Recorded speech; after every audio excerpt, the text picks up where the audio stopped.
ព្រោះតែទុំល្អរបងនោះល្អបានធ្វើឲ្យបេះដូងបងអងរួនស្រឡាញ់ស្ងួនភរិយាល្អរបស់បងដឹងទេអូនអស្ចារ្យអាចជោគបានបេះដូងបងនោះល្អអា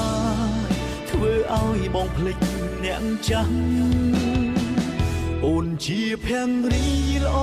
មានចិត្តស្មោះសរបងស្ញប់ស្ញែងអូនខំប្រឹងប្រែងតស៊ូនៅក្នុងជីវិត